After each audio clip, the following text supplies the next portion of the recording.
Cliff Jurkiewicz, Vice President of Global Strategy at Phenom, joins us in today's HR Tech Talk podcast to discuss the growing demand for AI in HR and talent management and what an AI-driven HR landscape would look like in future.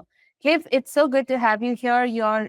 I know before we started this recording, I was struggling with the pronunciation of your last name. I'm not sure if I got it right, but I'm sure while Good. you're presenting yourself to our readers as well as listeners, they'd love to hear more from you in terms of who you are, what you do, and all of that, and of course the correct pronunciation of your name. So welcome to the podcast first off, and why don't you take over for the next couple of minutes? Tell us about yourself, your role at Phenom, and what excites you about being in HR tech today. Yeah. First off, thank you so much for having me. I'm grateful for the opportunity to talk to you and your audience about this evolving subject. It's a very dynamic, of course, but my name is Cliff Jurkiewicz. So you got the pronunciation right. No problems there. And I've been Phenom's head of strategy. I'm our executive evangelist, and I run our customer advisory at Phenom for almost the past 9 years. And I have a very strange career journey that brought me into HR technology, but not technology itself. I mean, I started as a touring musician. Actually, I did 12 years on tour. I'm a drummer, and I was in a heavy metal band, touring the world in the 80s and 90s, and went to music school prior to that. So, my background has always been in the creative fields, and it's no different here at Phenom. My journey to Phenom, I owned a software company, I owned a communications company. I've done some stints at some other places, but coming to Phenom was really about finding a connection to purpose. And even when I owned my own companies or as a touring musician, of course, I'm passionate about music and I'm passionate about technology, but never really understood the meaning behind and the purpose behind having a mission, right? And coming to Phenom, where it had a very distinct purpose to help 1 billion people find the right work, I immediately connected to that. Like, finding meaningful work is something, it's a noble profession, which is why I love recruiters so much, because of the work that they do in helping people find meaningful work. But you change someone's life. And the opportunity to do that through technology is something that I've actually always been aligned with. And coming to Phenom was really, I think, the pinnacle of my professional career, where I was able to really act on that. But more than anything else, it's about leveraging technology that puts the human first. And we work in a domain, and it's not just Phenom, but we work in a domain where I believe that purpose is shared amongst many technology creators. Is that we want to put humans first and put them in the best position possible to leverage these technologies and really advance themselves, personally and professionally. And so that is something for me that resonates very, very deeply and motivates me every day. I think it's also very, very relevant to what you just said.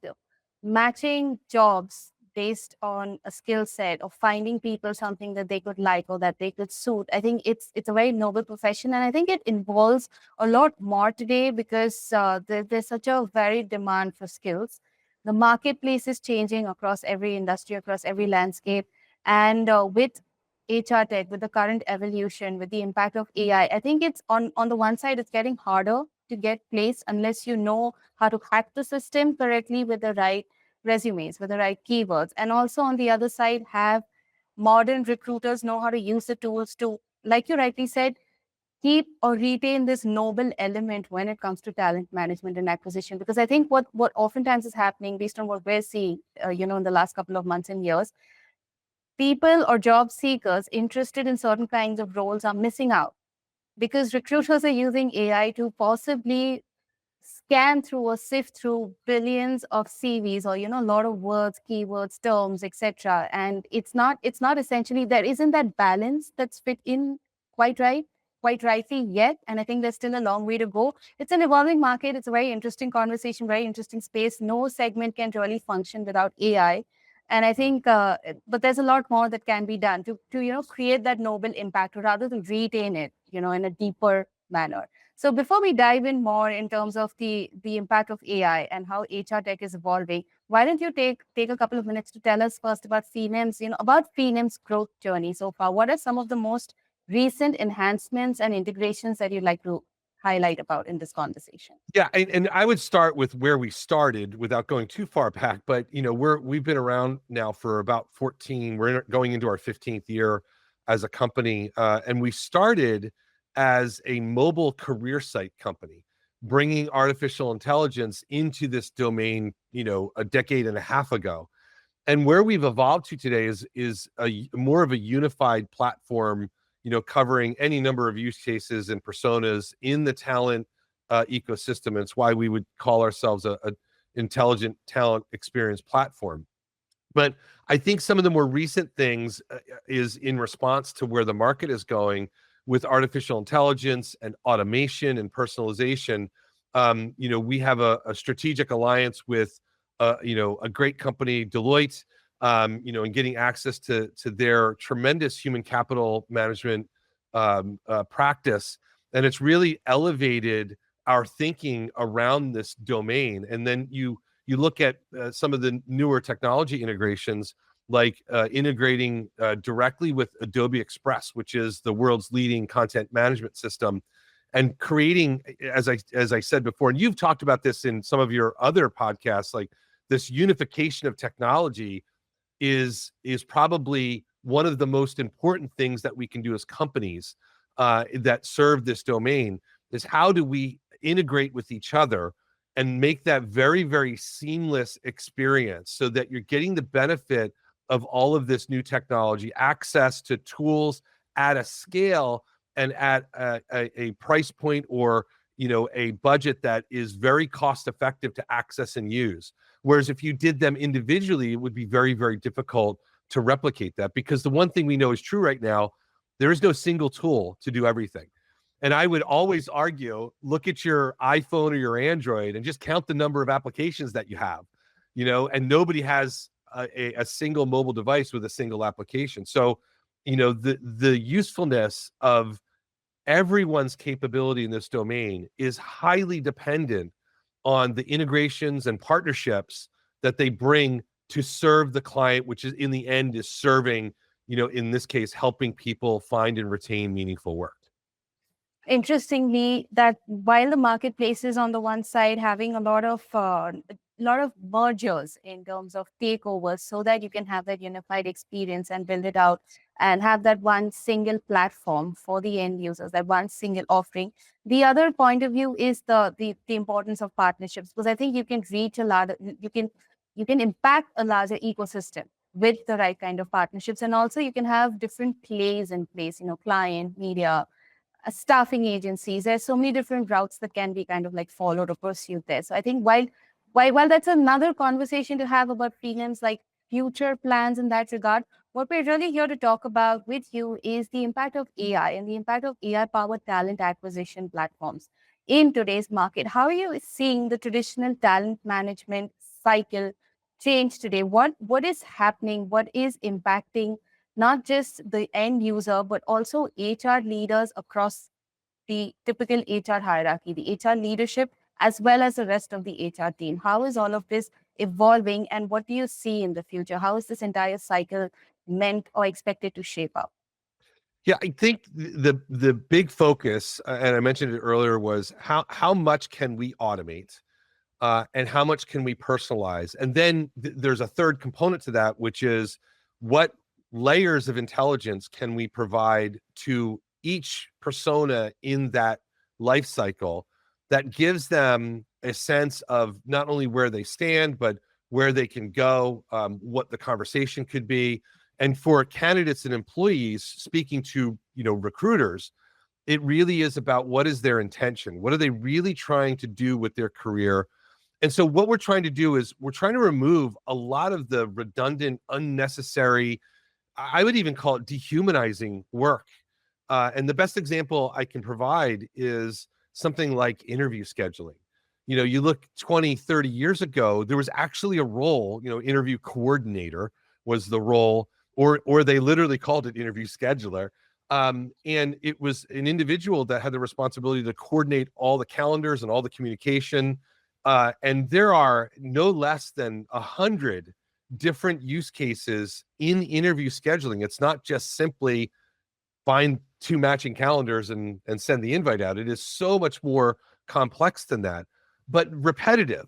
And if we can replace the time that everyone spends, candidate, hiring manager, recruiter, interviewees, interviewers, in that, in that task, in actioning to schedule or reschedule, interviews, we put a massive amount of time back in their schedule. For recruiters, it's as much as 11 hours a week that we can put back in their schedule. Now, the question then becomes, and I think to answer your question, where's this all going?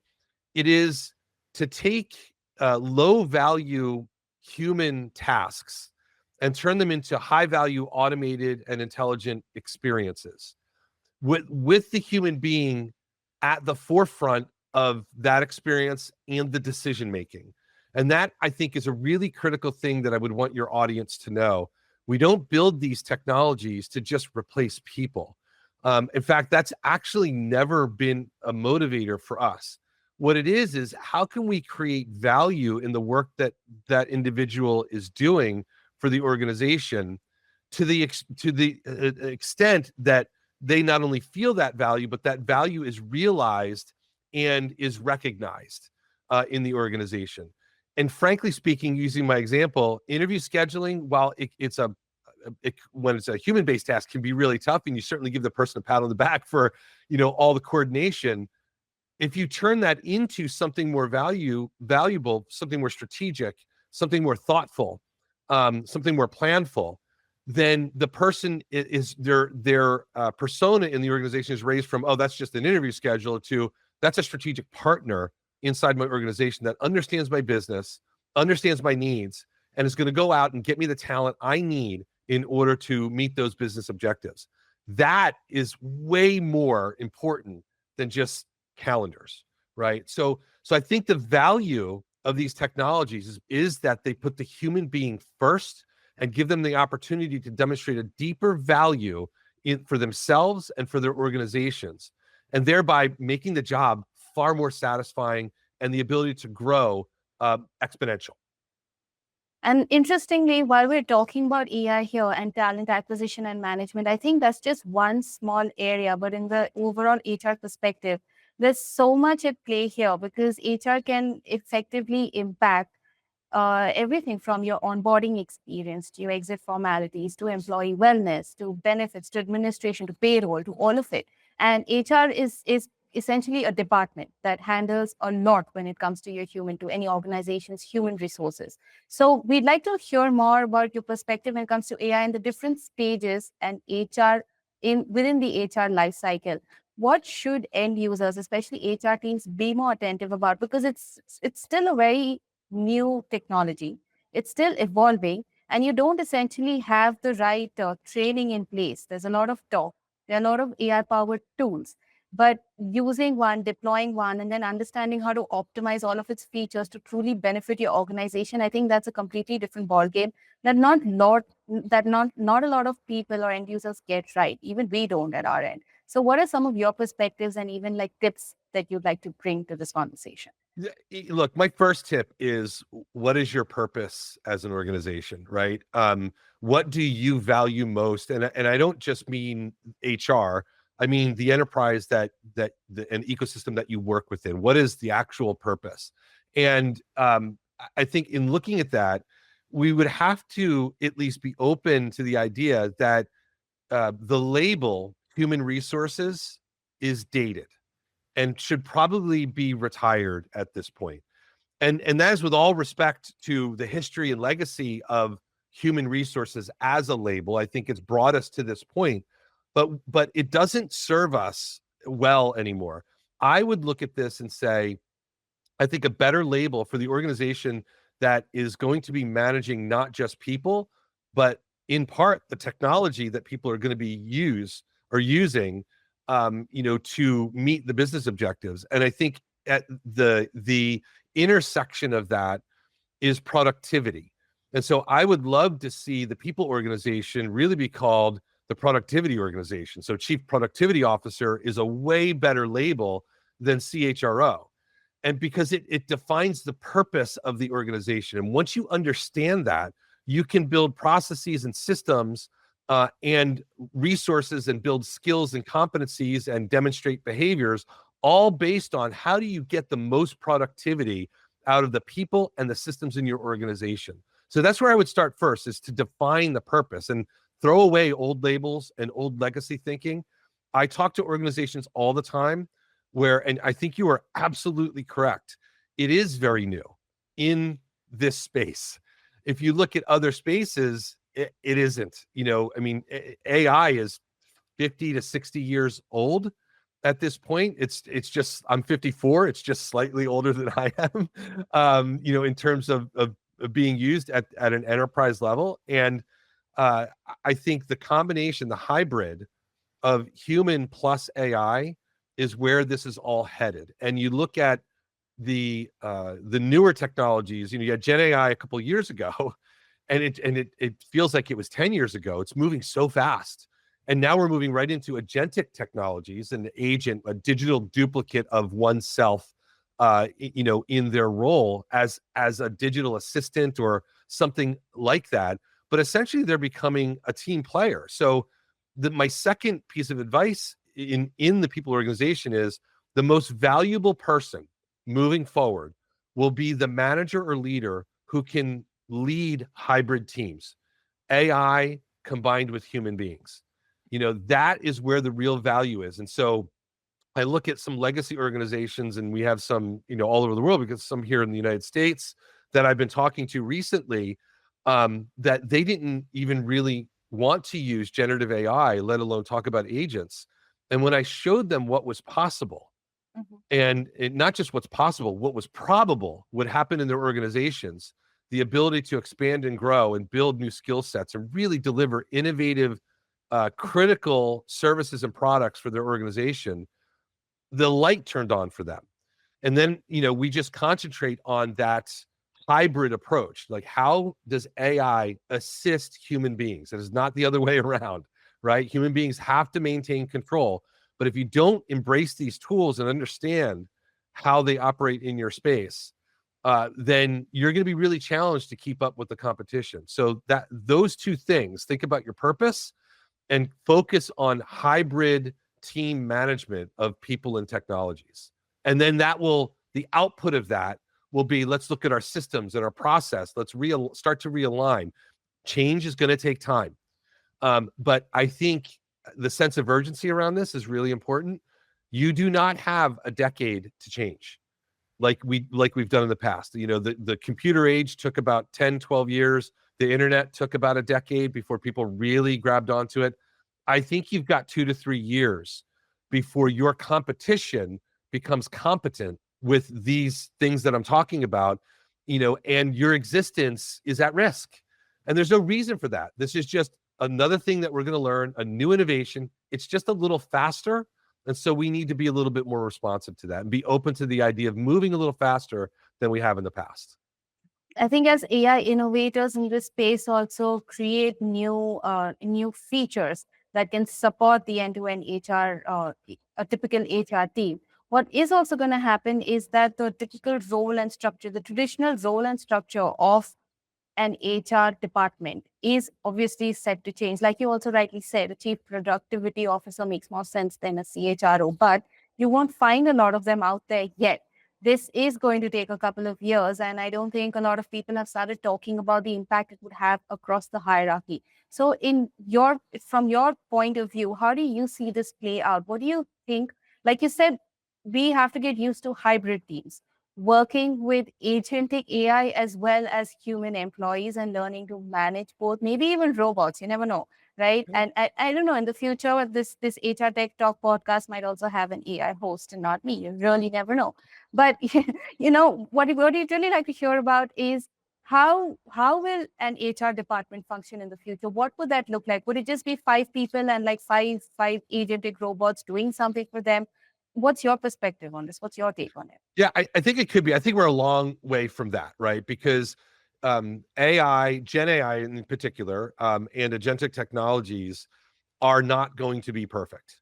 It is going to take a long time, and a long time is relative, right? But I would say you're looking at probably 5 to 8 years is the window of time from right now before these technologies can become very, very reliable, right? Like for nearly any use case or task. So, one of the things we look at, and it's Phenom and others in our domain are looking at like use cases. What are the specific use cases where these technologies can be reliable right now and can bring benefit, and also to some respects be connected together so that the workflow of a human being isn't one of switching between systems. They're using an agent that is talking to multiple systems, performing multiple tasks, based on what the human need is, and being able to do that very, very effectively and efficiently. I think the fear is something that we do have to address. There, you hear a lot in the media, and I think it's always, it sells content when you say AI is going to take your job. Here's the way that I would put it. For me to sit here and say that AI won't replace someone's job would be disingenuous, because it will replace work. It's meant to replace some work, but the evolution of the work itself will continue. So the same reason that the automobile industry eliminated the horse and buggy or horse and carriage, right, in the 20s and 30s. For those of you that are a lot younger than me, that would be the 1920s and 1930s. So in the same way that agriculture changed the way farming happened. I mean, 90+% of the world pre-1890 worked in agriculture, and now 3% of the world works in agriculture. So, but those jobs have shifted. I can go back and look at the computer age, and over a 10 to 15 year period, as the personal computer really became ubiquitous, it created 14 million new jobs in the United States. And if we look around the world, it was triple that. So every innovation has brought actually new work. The question for human beings is, are you going to stay stuck in your old ways? Are you willing to learn and shift your skills and your competencies, the things that you connect to as these innovations come about? Because this innovation won't be the last, right? The speed of innovation is going to keep speeding up. The next wave of innovation is going to be Internet of Things, and then blockchain, which has been around for a little while, but will become more ubiquitous in the human resources or people space. And I think that's going to be the biggest change, by far, the biggest change in hiring and retention of employees will be blockchain technologies. We can talk about that maybe in a different podcast, but because it's deep. And then you've got quantum computing, which is going to change everything. So you have these successions of innovation. So my advice to organizations is create a culture of innovation. Be ready for the next thing. Like, be willing to change, and you don't have to change holistically. You don't have to say we have to throw everything out and start over. No, change one little thing, which is why agentic technologies are so good, because you can go by use case. I want to just use an employee experience agent to help employees, learn and develop and be better performers and create new skills, and then get them into their next role. Like, agentic technology is actually very good at that. And so that's just a single use case. So try it, test it. Here's what I would also caution everyone against. Don't wait for the return to reveal itself. Everyone's talking about ROI on Gen AI and agentic technologies, and it is going to escape all of us for a little while. They're so new that the use cases around them need to be tested a little bit. We need people to use these technologies and understand how they are getting the value out of it. But we are certain, those of us creating these technologies are certain that the exponential value is there. And so I would say, be willing to experiment, be willing to pilot something. And you can do that in ways that minimize risk, retain, and comply with regulations, whether they are government regulations or corporate regulations. But you can do that and just be open to experimentation because the organizations that do that are the ones that are going to find themselves advancing very, very quickly in the marketplace. The organizations that don't are the ones that are going to find themselves so far behind, it may actually be too late to catch up. And so you just got to experiment just a little bit. A little bit of experimentation will open up the door to what will work for your organization and what will work for you. Interesting how AI is, is an evolving space, and like you rightly said, there's so much more to talk about. Blockchain, Internet of Things, how this technology technical market is not just impacting HR, not set to impact only HR in the future, but every business function, every domain. So I think, like you rightly said, we have to do this, dive into this deeper in a next conversation sometime very soon. But for today's session, I think this is all we have time for. This is all that, I think our listeners, this is all we should leave them with, so that they can, digest this, churn this over. And until the next time, we wish you and the team at Phenom all the very best. If there's any last words, takeaways, even, some best practices when it comes to self-learning about AI that you'd like to leave us with before we wrap up, that would be great to hear. Yeah, here's my rule of thumb. Always be learning. Always be curious. Those that are curious and are willing to learn and teach others are the ones that will create the most value for themselves. And it will be the most satisfying thing, because there's nothing more satisfying than helping another human being. And while I work at Phenom, and I have a lot of great colleagues, everyone where I work and everyone in this domain, as I started this conversation, is in it to help others. Just remember your own purpose, be curious, and keep learning. Great, Cliff. I think this has been a very interesting session, and we look forward to the next one. Until then, take care and all the very best. Thanks, Paroma. Thank you very much.